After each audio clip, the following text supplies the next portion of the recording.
திருச்சபையின் பொறுப்பாளர்களே, உங்கள் யாவரையும் அன்போடு இந்த நன்னாளிலே வாழ்த்துகின்றோம். கர்த்தர் பெரிய காரியங்கள் வாழ்க்கையை செய்திருக்கின்றார். இது நிமித்தமாக நாம் மகிழ்ந்து ஆண்டவரை போற்று, அவருடைய பிறப்பின் நாட்களை கடந்து இந்த புத்தாண்டிலேயும் அவரை வாழ்க்க நம்முடைய திறமை வழியாக ஆண்டவருக்கு நன்றி செலுத்த நாம் கூடி வந்திருக்கின்றோம். இந்த சிறுவர் சிறப்பு நிகழ்வுக்கு துவக்கமாக நாம் கண்களை மூடுவோம். ஆண்டவரை நோக்கி நாம் ஜெபம் செய்வோம். மகா இரக்கமும் பரிசுத்தமும் கிருபையுள்ள நல்ல ஆண்டவரே, இந்த அருமையான நல்ல தருணத்திற்காக நன்றி செலுத்துகின்றோம். கர்த்தர் வாழ்க்கையிலே பாராட்டி வருகின்ற எல்லா ஆசீர்வாதங்களுக்காக, நன்மைகளுக்காக நன்றி செலுத்துகின்றோம். இப்பொழுது ஆண்டவரே, சார்ல்ஸ் நகர் தூய யோவான் ஆலயமாக உம்முடைய பிறப்பின் நாட்களை நாங்கள் கொண்டாடி அந்த கொண்டாட்டத்தை பிறரோடு பகிர்ந்து கொண்டு அதன் வழியாக மற்றும் ஒரு புதிய ஆண்டை நாங்கள் காணும்படியான கிருபையை கொடுத்திருக்கிறேன். நன்றி செலுத்துகின்றோம். சிறுபிள்ளை மத்தியிலே ஒரு சிறப்பான ஊழியத்தை செய்து அவர்களும் இந்த பிறப்பின் நாட்களை நினைவு கூறி இன்றைக்கு அவருடைய திறமைகளை திருச்சபை வழியாக அவர்கள் பகிர்ந்து கொள்ளும்படியாக இப்படிப்பட்ட ஒரு தளத்தை கர்த்தர் அமைத்து கொடுத்திருக்கிறேன். நன்றி செலுத்துகின்றோம். விசேஷமாக திருச்சபையின் பொறுப்பாளர்களுக்காக நன்றி செலுத்துகின்றோம். ஊழியருக்காக நன்றி செலுத்துகின்றோம். இந்த சிறுவர் ஊழியத்தின் ஞாயிறு பள்ளி பொறுப்பாளர்களுக்காக நன்றி படைக்கின்றோம். கர்த்தர் வழியாக செய்திருக்கின்ற இந்த மகத்துவத்திற்காக நன்றி படைக்கின்றோம். தங்கள் திறமைகளை கொண்டு வந்து இங்கே காண்பிக்க போகின்ற அன்று பிள்ளைகளை ஆசீர்வதிக்கிறார்கள். அவர்களை பயிற்றுவித்த பயிற்சியாளர்களை ஆண்டவரை வாழ்த்துகிறார்கள். உன் கிருபை எங்களோடு துணை இருக்கட்டும். இந்த நிகழ்வு துவக்கம் முதல் நிறைவு மட்டுமாக உடைய பிரசன்னத்தாலே நிரப்பும்படியாக சொல்லிக்கிறோம். இப்படி வல்ல கரத்தில் தாழ்த்துகிறோம், அர்ப்பணிக்கிறோம். நன்மையில் ஆண்டவரை சிற்றி வேண்டுகிறோம். அன்புடனே இந்த கடவுளே, ஆமென். கிறிஸ்துவுக்குள் அன்பார்ந்த ஆண்டுடைய பிள்ளைகளே, உங்களை யாரும் மீண்டுமாக அன்போடு வாழ்த்துகின்றோம். இன்றைக்கு இந்த சிறப்பு கொண்டாட்டத்திலே நிகழ்ச்சியில் நம்ம எல்லாரும் கூடி வந்திருக்கின்றோம். ஒரு புதிய ஆண்டை கர்த்தர் நம்முடைய வாழ்க்கையிலே காண செய்திருக்கின்றார்.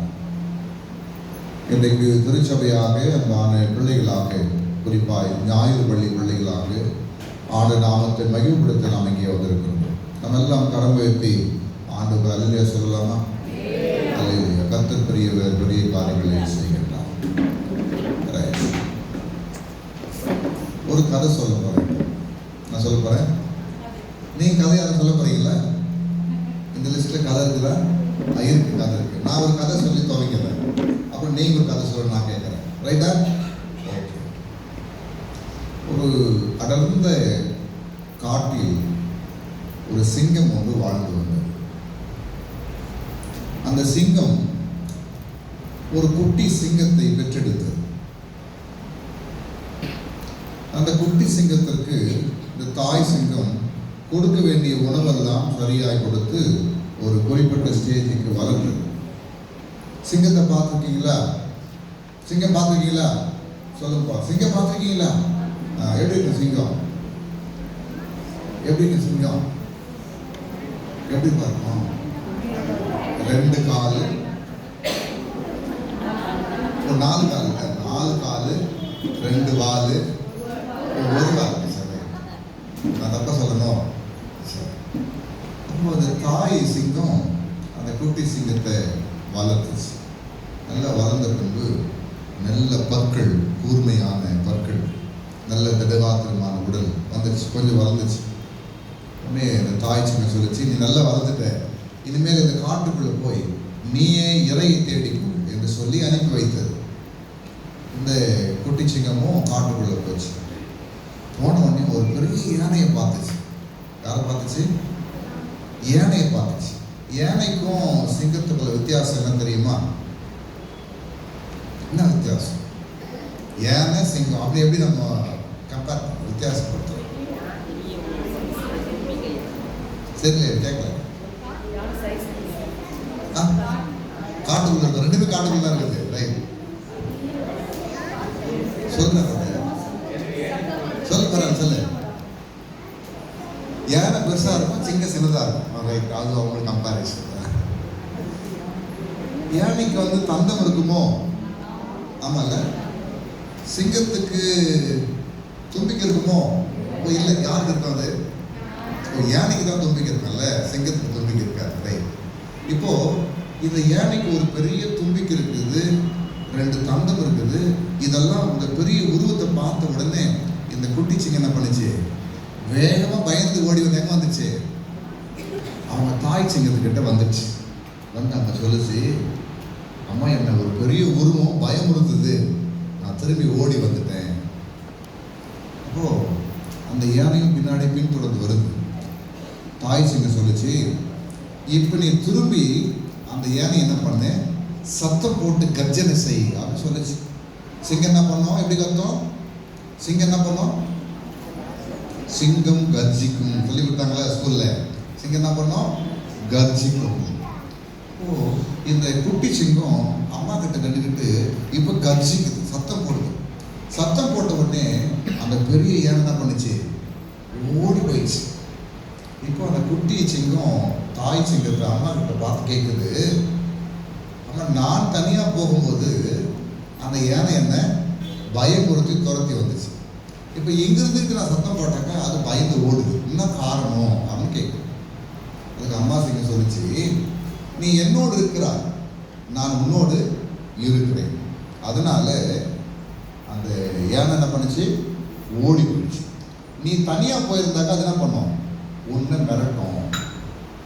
இப்போ நான் புரிந்து கொள்ள வேண்டியது என்னன்னா, ஏசப்பாவோட நம்ம இருந்தோம்னாக்கா என்ன இல்லை, நமக்கு பயம் இல்லை.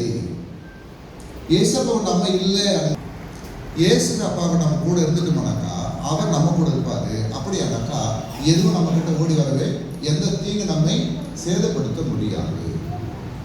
சங்கீதக்காரன் தாவீது சொல்லுகின்றார், நான் மரண இருளின் பள்ளத்தாக்கில் நடந்தாலும் பொல்லாப்புக்கு பயப்படேன், தேவரீர் என்னோடு கூட இருக்கிறீர், உமது கோலும் உமது தடியும் என்னை தேற்றும். தேவரீர் என்னோடு கூட இருக்கிறீர்.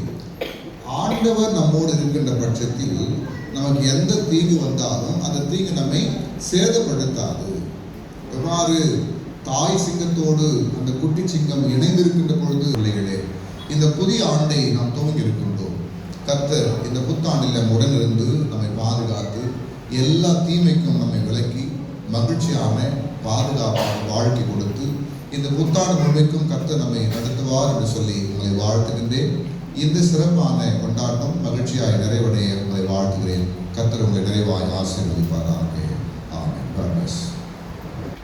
கர்த்தரும் உலக இரட்சகருமாகிய இயேசு கிறிஸ்துவின் இனிய நாமத்திற்கு எல்லா துதியும் கனமும் மகிமையும் உண்டாவதாக. நம்ம இந்த நாளில் காலையிலேருந்து நேற்று நைட்டில் இருந்து நம்முடைய உள்ளம்லாம் ரொம்ப அலைக்கழித்து கொண்டே இருந்தது. எப்படி சர்ச்சுக்கு போகிறது, தூக்கம் கெட்டு போகுது, எப்போ தூங்குறது, என்ன சமைக்கிறது, என்ன சாப்பிட்றது, எல்லாம் முடிஞ்சது, நீ நாளைக்கு ஸ்கூலுக்கு போகணும், ஆஃபீஸுக்கு போகணும், அங்கே போகணும், இங்கே போகணும், அப்படியே பரபரப்பாக தான் ஒரு கலக்கத்தோடு தான் வந்து உட்காந்துருந்தோம். அப்படி இருந்த நம்மளை நல்ல அழகாக நம்முடைய சிந்தனைகளை ஒருமுகப்படுத்தி கடவுளுடைய வார்த்தையை நமக்கு பலமாய் நம்முடைய இருதயத்திலே ஆழமாய் பதிவு பண்ணிட்டாங்க. அழகான ஒரு சிறிய கதையின் மூலம் ஆயரவர்களுக்கு நாங்கள் நன்றியை தெரிவித்துக் கொள்கிறோம். ஓய்வு நாள் பள்ளியின் சார்பாக, சபையின் சார்பாக அவர்களை வரவேற்றுக் கொள்கிறோம். இப்போது இயேசுவினுடைய அன்பு, இயேசுவின் அன்பு எத்தகையது, ஜீசஸ் நம்மளை எவ்வளோ அழகாக நேசிக்கிறாங்க அப்படிங்கிறத தன்னுடைய இனிமையான குரல்ல பாடல் பாடி இந்த நிகழ்வை துவங்கி வைக்கிறார்கள் ஜானிகா.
ஒவ்வொரு நிகழ்வும் முடிஞ்சோன்னு கொஞ்சம் கையெல்லாம் கொஞ்சம் நல்லா வேகமா தட்டுங்க.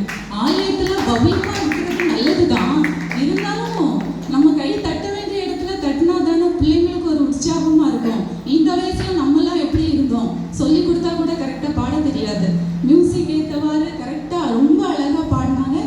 எல்லாரும் கொஞ்சம் நல்ல சத்தமா கையை கொஞ்சம் தூக்கி தட்டினீங்கன்னா இப்போது கர்த்தருடைய வசனத்தை வாசிக்க கேட்கும். தெரிந்து கொள்ளப்பட்ட பரிசுத்த வேத பகுதி ஏசாயா 9ஆம் அதிகாரம் வசனங்கள் 1 முதல் 7 வரை. ஏசாயா 9ஆம் அதிகாரம் வசனங்கள் 1 முதல் 7 வரை. ஆகிலும் அவர் செபுலோன் நாட்டையும் நப்தலி நாட்டையும் இடுக்கமாய் ஈனப்படுத்தின முந்தின காலத்திலிருந்தது போல அது இருண்டிருப்பதில்லை. ஏனென்றால் அவர் கடற்கரை ஆகிலும் யோர்தான் நதியோரத்திலும் உள்ள புறஜாதியாருடைய கலிலேயாவாகிய அத்தேசத்தை பிற்காலத்திலே மகிமைப்படுத்துவார். இருளில் நடக்கிற ஜனங்கள் பெரிய வெளிச்சத்தை கண்டார்கள். மரண இருளின் தேசத்தில் குடியிருக்கிறவர்களின் மேல் வெளிச்சம் பிரகாசித்தது. அந்த ஜாதியை திராக்கி அதற்கு மகிழ்ச்சியை பெருக பண்ணினீர். அறுப்பில் மகிழ்கிறது போலவும் கொள்ளையை பங்கிட்டுக் கொள்ளுகையில் களி கூறுகிறது போலவும் உமக்கு முன்பாக மகிழ்கிறார்கள். மீதியானியரின் நாளில் நடந்தது போல அவர்கள் சுமந்த நுகத்தடியையும் அவர்கள் தோளின் மேல் இருந்த மிலாற்றையும் அவர்கள் ஆலோட்டியின் கோலையும் முறித்து போட்டீர்.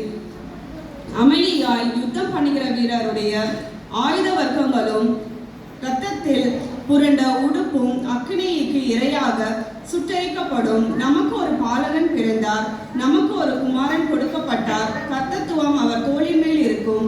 அவர் நாமம் அதிசயமானவர், ஆலோசனை கர்த்தர், வல்லமையுள்ள தேவன், நித்திய பிதா, சமாதான பிரபு எனப்படும். தாவீதின் சிங்காசனத்தையும் அவனுடைய ராஜ்யத்தையும் அவர் திடப்படுத்தி அதை இது முதற் கொண்டு என்றென்றைக்கும் நியாயத்தினாலும் நீதியினாலும் நிலைப்படுத்தும்படிக்கு அவருடைய கர்த்தத்துவத்தின் பெருக்கத்துக்கும் அதில் சமாதானத்துக்கும் முடிவில்லை. சேனைகளின் கர்த்தருடைய வைராக்கியம் இதை செய்யும். வாசிக்கும்படியாக தெரிந்து கொள்ளப்பட்ட பரிசுத்த வேத பகுதி வாசித்து உண்டாயிற்று. கர்த்தருக்கே மகிமை உண்டாவதாக. இப்போது வரவேற்பு.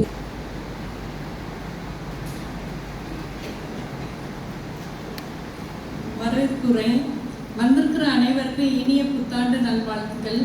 இந்நிகழ்ச்சிக்கு வருகை தந்திருக்கும் ஆயர்களையும் ஆயர் அம்மா அவர்களையும் குழந்தைகளையும் வருக வருக என்று வரவேற்கின்றோம். சபையின் ஊழியரையும் வருக வருக என்று வரவேற்கின்றோம். மூப்பர், செயலர், பொருளர் அவர்களையும் வருக வருக என்று வரவேற்கின்றோம். இந்த சண்டே கிளாஸ் பிள்ளைகளை உற்சாகமாக ஊக்கத்தோடு அனுப்பி தந்த ஒவ்வொரு பெற்றோரையும் வருக வருக என்று வரவேற்கிறோம். சக மனிதர்கள் எல்லாரும், சகோதரர்கள் சகோதரிகள் எல்லாரும் வந்திருக்கீங்க, அவர்களையும் வருக வருக என்று வரவேற்கிறோம். இந்த நிகழ்ச்சியை கண்டு கழித்து பொறுமையோடு காணும்படியாக நாம் கேட்டுக்கொள்கிறோம். அடுத்ததாக கிறிஸ்மஸ்னா என்ன? எங்க ஊர்ல எல்லாம் நான் அடிக்கடி கேள்விப்பட்டிருக்கேன். கர்த்தர் பிறந்தாரு, கரியும் சோறும் தந்தாரு அப்படின்னு சொல்லுவாங்க. கிறிஸ்மஸ்னா நம்ம தானே, கிறிஸ்மஸ் வருது அவ்வளவுதான். சிக்கன் கடை, மட்டன் கடை, எல்லா கடையிலையும் தான் கூட்டம். கேக் வாங்குற கடையெல்லாம் கூட்டம். அவ்வளவுதான், சாப்பிட்டாச்சா, முடிஞ்சு போச்சு, கிறிஸ்மஸ் முடிஞ்சு போச்சு. அப்படிதான் நம்ம நினைக்கிறோம். கிறிஸ்மஸ்னா என்ன, உண்மையான கருத்து என்ன, அதனுடைய நோக்கம் என்ன அப்படிங்கிறத ரெண்டு சின்ன குழந்தைங்க தங்களுடைய மழலை மொழியில நம்மோட உரையாட வராங்க. ட்ரினிட்டா, ஐவி.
எங்க சண்டே கிளாஸோட கொஞ்சம் பயந்துட்டாரு அவ்வளவுதான். கிறிஸ்மஸ்லாம் என்ன அப்படிங்கிறத ரொம்ப சுருக்கமா அழகா அவங்க கொஞ்சம் மொழியில சொல்லிட்டு போனாங்க. அடுத்ததாக கிறிஸ்து பிறப்பு. நம்மள நிறைய பத்தி எப்பவுமே மெசேஜ் வந்து கேட்போம், கிறிஸ்து பிறப்பை பற்றி சில வசனங்களை சொல்லுவாங்க, விளக்கம் சொல்லுவாங்க, அதோடு நாம முடிச்சுக்கிறோம். ஆனா குழந்தைங்கள்கிட்ட கேட்டீங்கன்னா அது என்னங்கிறதே தெரியாது, என்ன செய்திங்கிறது தெரியாது. எப்படி இயேசு பிறந்தாங்க, இந்த செய்தி யாருக்கு சொல்லப்பட்டது, யார் யாரெல்லாம் வந்தாங்க, என்ன காணிக்கை கொடுத்தாங்க, இதெல்லாம் வந்து இன்னும் நம்முடைய பிள்ளைங்களுக்கு தெளிவா தெரியறதே இல்லை. அதனால எங்களுடைய பிள்ளைகளே அதை வந்து நடித்து காண்பிக்கிறார்கள் இயேசுவினுடைய பிறப்பின் வரலாற்று. காபிரியேல் என்னும் தூதன் கலிலேயாவில் உள்ள நாசரேத் என்னும் ஊரில் தாவீதின் வம்சத்தானாகிய யோசேப்பு என்கிற நாமமுள்ள புருஷனுக்கு நியமிக்கப்பட்டிருந்த ஒரு கன்னிகையின் இடத்திற்கு தேவனாலே அனுப்பப்பட்டார். அந்த கன்னிகையின் பேர் மரியாள்.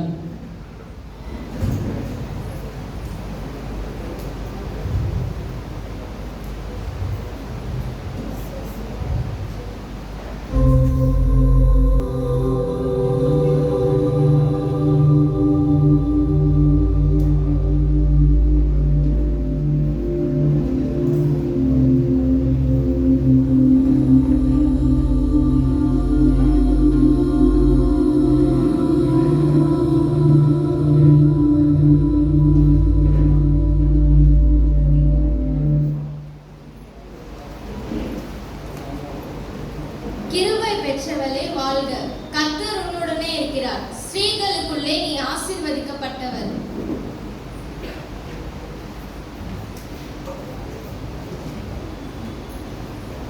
இந்த வாழ்த்துதல் எப்படிப்பட்டதோ? மரியாளே, பயப்படாதே, நீ தேவனிடத்தில் இருந்து கிருபை பெற்றாய். நீ கர்ப்பவதியாகி ஒரு குமாரனை பெறுவாய். அவருக்கு இயேசு என்று பெயரிடுவாயாக. அவர் பெரியவராயிருப்பார். அவர் தேவனுடைய குமாரன் எனப்படுவார். அவருடைய ராஜ்யத்திற்கு முடிவிராது. அவர் யாக்கோபின் குடும்பத்தாரை என்றென்றைக்கும் அரசாளுவார். இது எப்படி ஆகும்? நான் புருஷனை அறியேனே. பரிசுத்த ஆவி உன்மேல் வரும். உன்னிடத்திலிருந்து பிறகும் பரிசுத்தம் உள்ளது தேவனுடைய குமாரன் எனப்படும். தேவனாலே கூடாத காரியம் ஒன்றுமில்லை. இதோ நான் ஆண்டவருக்கு அடிமை. உன்னுடைய வார்த்தையின்படியே எனக்கு ஆக கடவுது.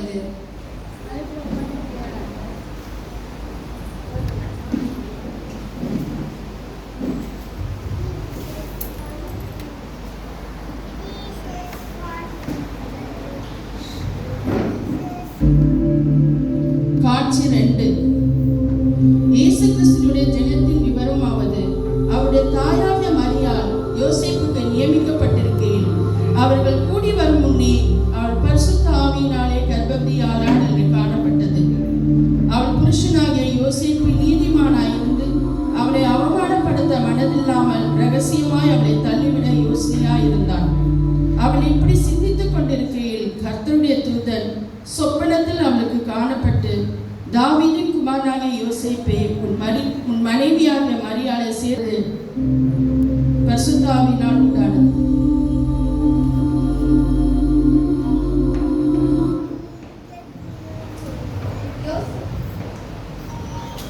யோசேப்பே, பயப்படாதே. இதோ ஒரு கன்னிகை கர்ப்பவதியாகி ஒரு குமாரனை பெறுவாய். அவருக்கு இம்மானுவேல் என்று பெயரிடுவார்கள். இம்மானுவேல் என்றால் தேவன் நம்மோடு இருக்கின்றார் என்று அர்த்தமாம்.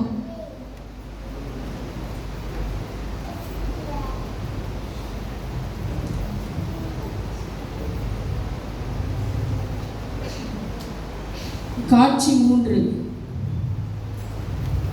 அந்தபடி குடிமதிப்பு எழுதப்படும்படிக்கு எல்லோரும் தங்கள் தங்கள் ஊர்களுக்கு போனார்கள்.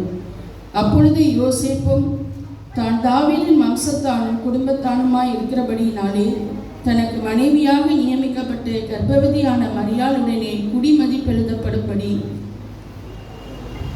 கலிலேயா நாட்டில் உள்ள நாசரேத் ஊரிலிருந்து யூதேயா நாட்டில் உள்ள பெத்லெகேம் எனும் தாவீதின் ஊருக்கு போனான். அவ்விடத்திலே அவர்கள் இருக்கையில் அவளுக்கு பிரசவ காலம் நேரிட்டது.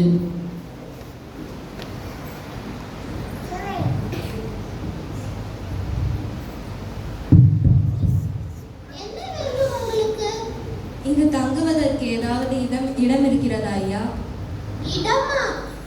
தங்குவதற்கு எந்த இடமும் இல்லையே. என் மனைவிக்கு பிரசவ காலம் நேரிட்டது. ஏதாவது இடம் இருந்தாலும் போதும் ஐயா. சரி, பார்த்து கொண்டு வருகிறேன்.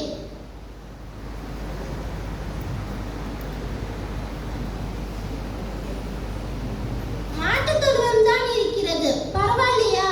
பரவாயில்ல ஐயா. சரி, வாருங்கள்.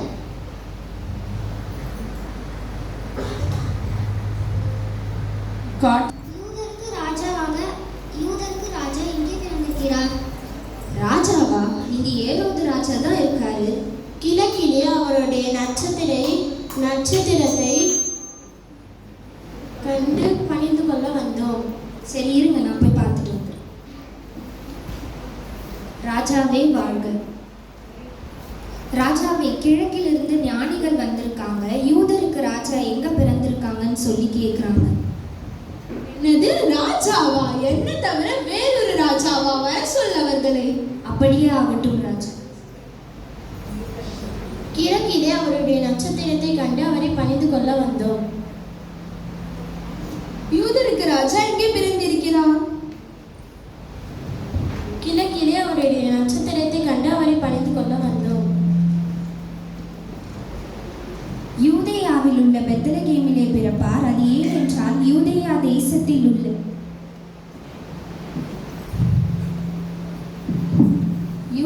தேசத்தில் உள்ள பெத்லகேமே, யூதாவின் பிரபுக்களில் நீ சிறியதல்ல.